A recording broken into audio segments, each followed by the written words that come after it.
তন্মে মনঃ শিব সংকল্পমস্তু। স্বাগত জানাই আমার চ্যানেল আলাপে সংস্কৃতে। পশ্চিমবঙ্গ উচ্চ মাধ্যমিক শিক্ষা সংসদের একাদশ শ্রেণীর প্রথম সেমিস্টারের সংস্কৃত পাঠমালার ধারাবাহিক আলোচনার এই পর্যায়ে আজ বাল্মীকি রচিত বর্ষাবর্ণনম পদ্যাংশটি আলোচনা করব। সমগ্র বিষয়টি অনুধাবন করতে ভিডিওটি শেষ পর্যন্ত দেখো এবং নিয়মিত নতুন ভিডিও পেতে চ্যানেলটি সাবস্ক্রাইব করে পাশে থাকা বেল আইকনটি অন করে রেখো। বর্ষাবর্ণনম পদ্যাংশটির ভিতরে প্রবেশের পূর্বে এর রচনাকার, উৎস ও প্রেক্ষাপট সম্বন্ধে কিছু ধারণা নেওয়া যাক। বর্ষাবর্ণনম। রচনাকার মহাকবি বাল্মীকি। লেখক বৈশিষ্ট্য অর্থাৎ বাল্মীকির লেখনীর কিছু বিশেষ বৈশিষ্ট্য হল প্রকৃতির সৌন্দর্য বর্ণনায় কুশলতা এবং তিনি উপমা রচনায় সিদ্ধহস্ত ছিলেন। সুললিত ও মাধুর্যপূর্ণ ভাষা সৃষ্টির পারদর্শিতাও তার মধ্যে ছিল। মূল গ্রন্থ রামায়ণ, অর্থাৎ রামায়ণ থেকে বর্ষাবর্ণনম পদ্যাংশটি নেওয়া হয়েছে। প্রেক্ষাপট কি, অর্থাৎ বর্ষাবর্ণনম এই পদ্যাংশটি রচনার যে প্রেক্ষাপট, অর্থাৎ কোন পরিবেশ এবং পরিস্থিতিতে এই পদ্যাংশটি লিখিত হয়েছে। রাম ও লক্ষ্মণ সীতাদেবীর খোঁজে বের হয়ে ঘটনাক্রমে উপস্থিত হন মাল্যবান পর্বতে। এই পর্বতে অবস্থান করার সময় আগমন হয় বর্ষার। বর্ষার আগমনে বিরহী রামচন্দ্র প্রকৃতির অপরূপ শোভায় মুগ্ধ হয়ে ভাই লক্ষ্মণের কাছে তা বর্ণনা করেছিলেন। মোট শ্লোক সংখ্যা হচ্ছে ৬৬টি, তবে পাঠ্য তোমাদের 10টি শ্লোক।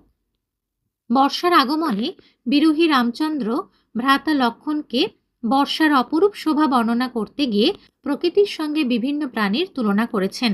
সম্পূর্ণ আকাশ পাহাড়ের মতো মেঘের দ্বারা ঢেকে গিয়েছে, বৃষ্টির পর বাতাস কর্পূরের মতো ঠান্ডা আর কেতকী ফুলের সুবাসযুক্ত হয়েছে। মেঘ যেন যুদ্ধক্ষেত্রের হাতির দলের মতো গর্জন করছে, আর ময়ূরের নৃত্যে, ভ্রমরপুঞ্জের গুঞ্জনে, মেঘরূপ মৃদঙ্গের আওয়াজে সমগ্র বনভূমি শোভা পাচ্ছে। কবি পরিচিতি। জন্ম, পরিচয়।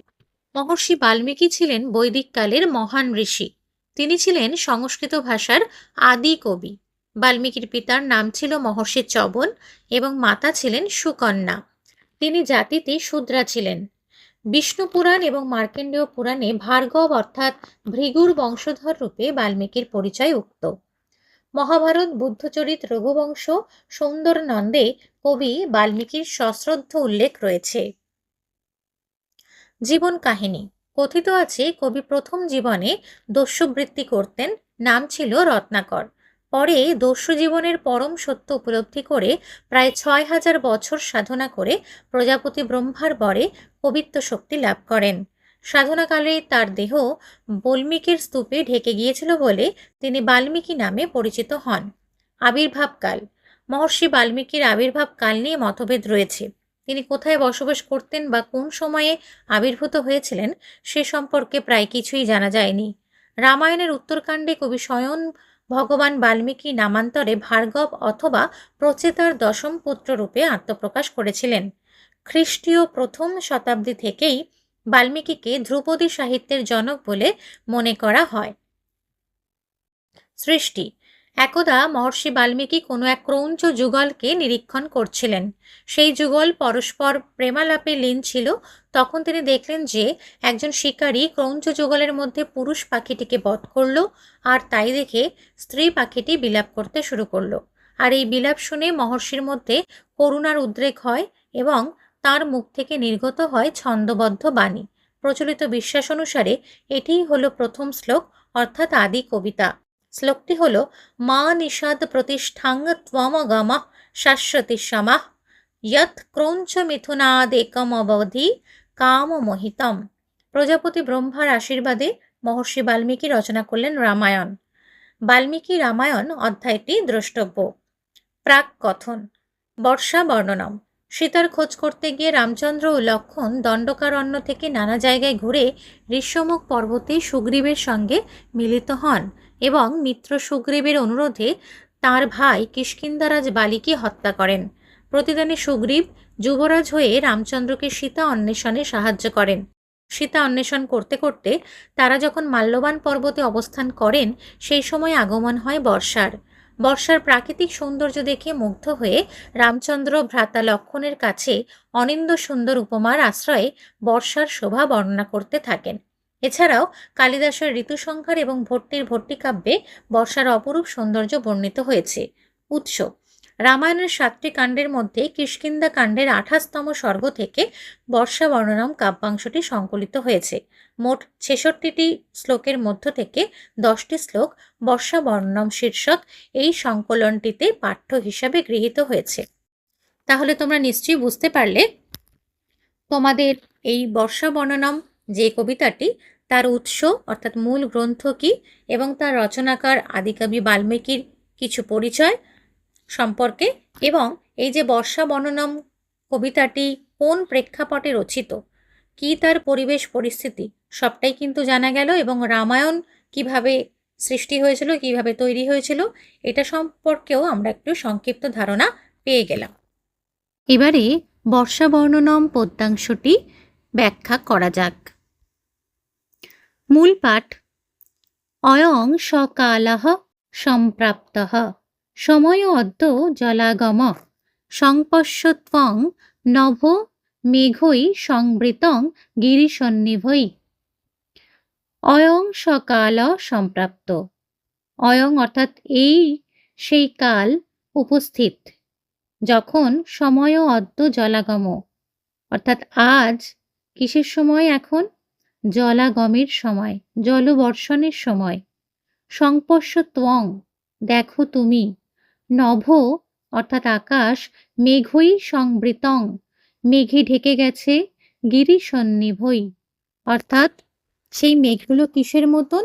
না, পাহাড় পর্বতের মতন মেঘ রাশির দ্বারা আকাশ ছেয়ে গেছে।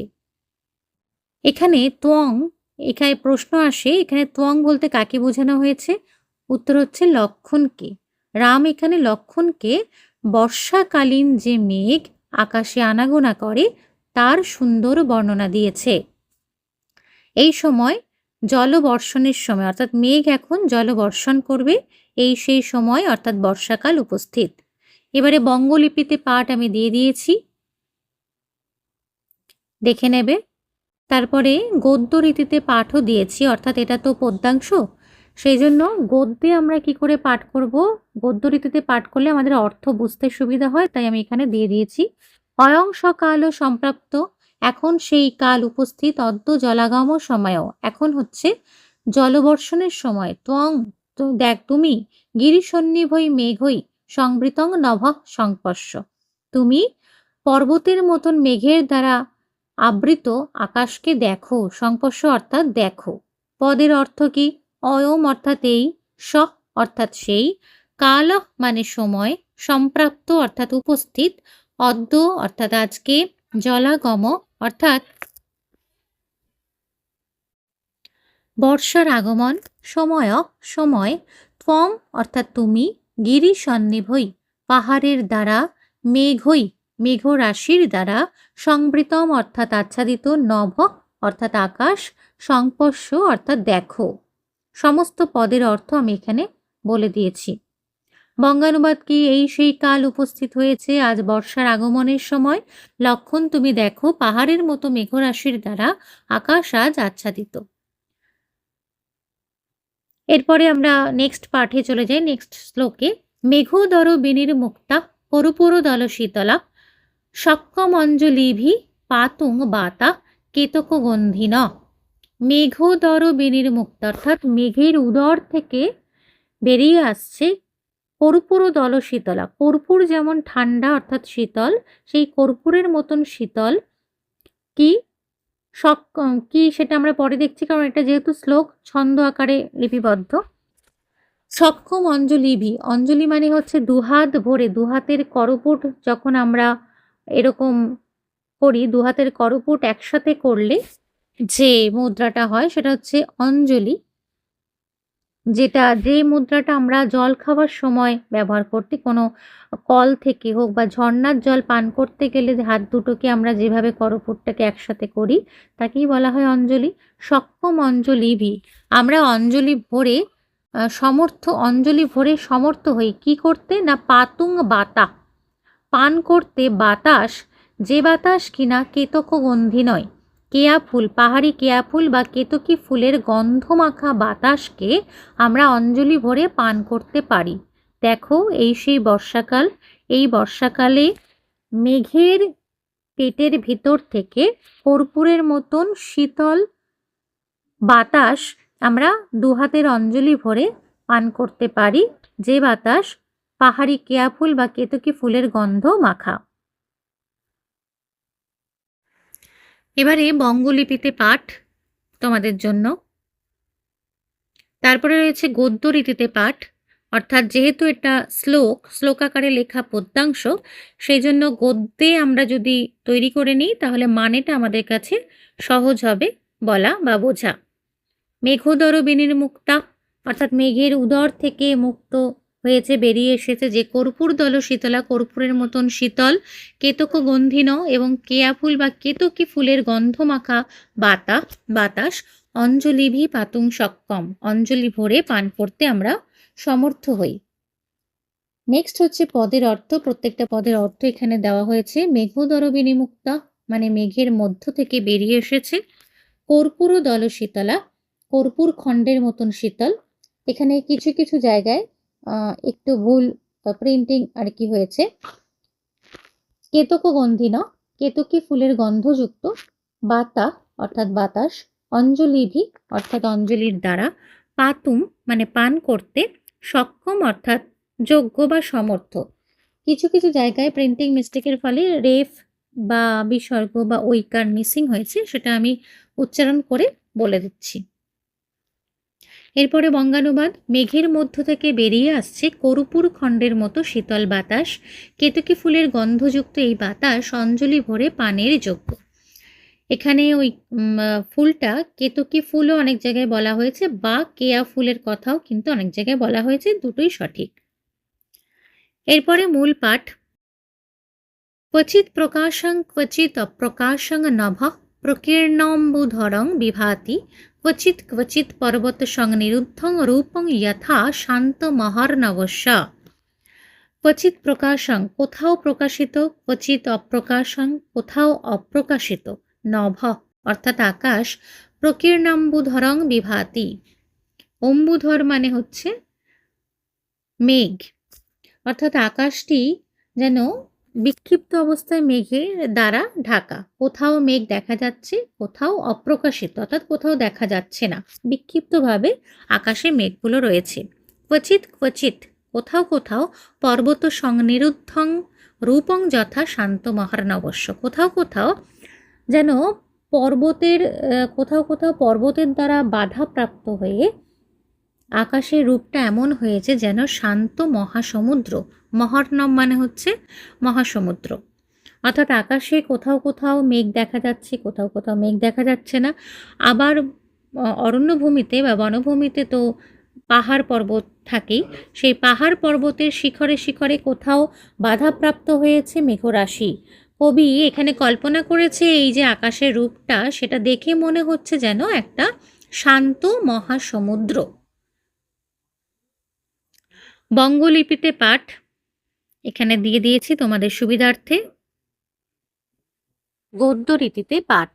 যথা শান্ত মহার্ণবস্য ক্বচিৎ ক্বচিৎ, যেরকম শান্ত মহাসমুদ্র, কোথাও কোথাও পর্বত সংনিরুদ্ধং রূপম, পর্বতের দ্বারা আবদ্ধ দেখা যায়, রূপম অর্থাৎ বিভাতি মানে দেখা যায়, তথা সেরকমই ক্বচিৎ প্রকাশং কোথাও প্রকাশিত অর্থাৎ কোথাও দেখা যাচ্ছে, ক্বচিৎ অপ্রকাশং কোথাও দেখা যাচ্ছে না অর্থাৎ অপ্রকাশিত, প্রকীর্ণাম্বুধরং নভ বিভাতি, অম্বুধর অর্থাৎ মেঘরাশি, নভ অর্থাৎ আকাশে দেখা যাচ্ছে।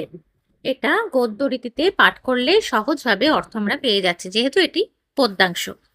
এরপর প্রত্যেকটি পদের অর্থ। যথা মানে যেমন, শান্ত মহার্ণবস্য অর্থাৎ শান্ত মহাসাগরের ক্বচিৎ ক্বচিৎ কোথাও কোথাও, পর্বত সংনিরুদ্ধম পর্বত দ্বারা বেষ্টিত, রূপম মানে রূপ, প্রকাশম প্রকাশিত প্রকাশিত মানে প্রকাশম মানে প্রকাশিত, অপ্রকাশম মানে অপ্রকাশিত, প্রকীর্ণাম্বুধরম ইতস্তত মেঘে ঢাকা, নভ অর্থাৎ আকাশ, বিভাতি অর্থাৎ দেখা যাচ্ছে। বঙ্গানুবাদ: কোথাও প্রকাশিত, কোথাও বা অপ্রকাশিত সামান্য মেঘে ঢাকা, আর পর্বত বেষ্টিত শান্ত মহাসাগরের ন্যায় শোভা পাচ্ছে। কি শোভা পাচ্ছে? না, আকাশ শোভা পাচ্ছে।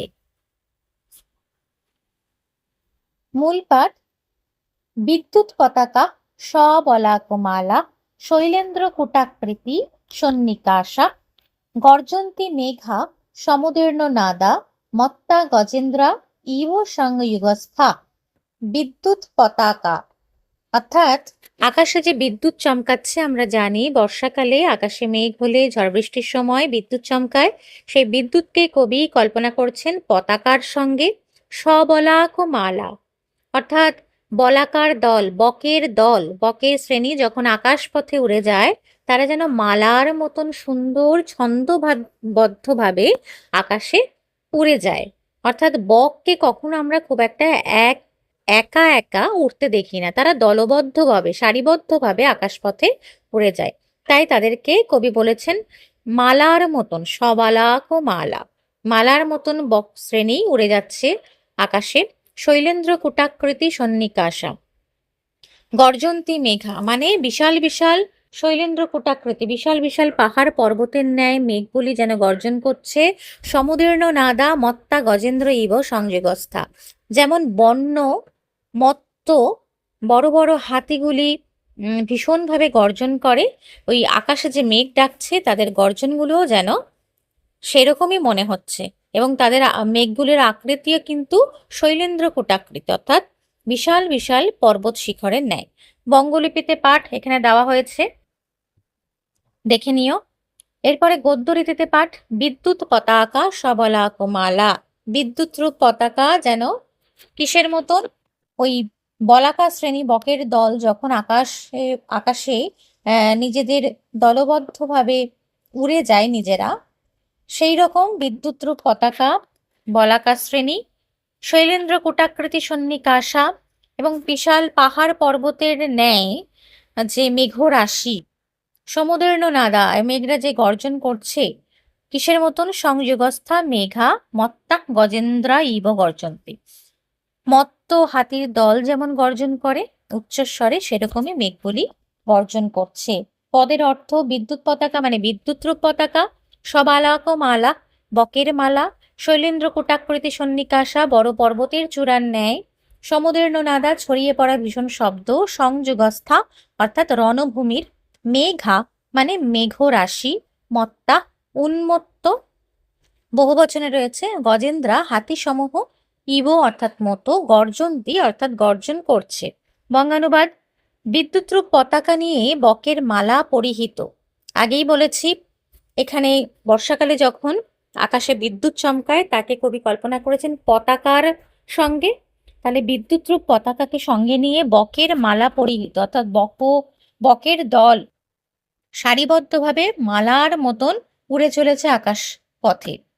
পর্বতের বড় চূড়ার ন্যায় মেঘরাশি, পর্বতের মতন বড় বড় মানে ভীষণ আকারের যে মেঘরাশি, তারা কি করছে? ভীষণ শব্দ করা রণভূমির মতন হাতিদের মতো গর্জন করছে। রণোৎসুকানাং বলেছে এখানে। সংযুগস্থা কথাটার অর্থ রণভূমির, অর্থাৎ যুদ্ধক্ষেত্রে যেমন হাতির আগেকার দিনে যখন যুদ্ধ হতো রাজাদের মধ্যে, তখন কিন্তু বাহন ছিল হাতি, ঘোড়া এবং রথ। সেই যুদ্ধক্ষেত্রে হাতিরা যেমন মানে ভীষণভাবে এক্সাইটেড থাকতো যুদ্ধ করার জন্য, তাদেরকে তো উত্তেজিত করা হতো যুদ্ধের মতন সিচুয়েশনের ক্ষেত্রে। সেখানে শান্তশিষ্ট থাকলে চলে না, যুদ্ধক্ষেত্রে তাদের প্রস্তুত থাকতে হতো সবসময়, তাই তারা উত্তেজিত থাকতো। সেই রকম রণভূমিতে যে মত্ত হাতিরা গর্জন করত, সেরকমই এই মেঘের দলও কিন্তু মেঘরাশি, বর্ষাকালের যে মেঘরাশি, তারা হাতিদের সেই রকম রণভূমিতে মত্ত হাতিদের মতন গর্জন করছে। আজ তবে এটুকুই থাক। অবশিষ্ট শ্লোকাংশগুলির আলোচনা আমি পরবর্তী ভিডিওতে করব। আশা করি তোমরা উপকৃত হবে এবং ভিডিওটি ভালো লাগলে লাইক, শেয়ার এবং কমেন্ট করো এবং এই ধরনের গুরুত্বপূর্ণ ভিডিও পেতে অবশ্যই সাবস্ক্রাইব করে পাশে থাকা বেল আইকনটি অন করে রেখো। আজ তবে আসি, ভালো থেকো সকলে, শুভমাস্তু।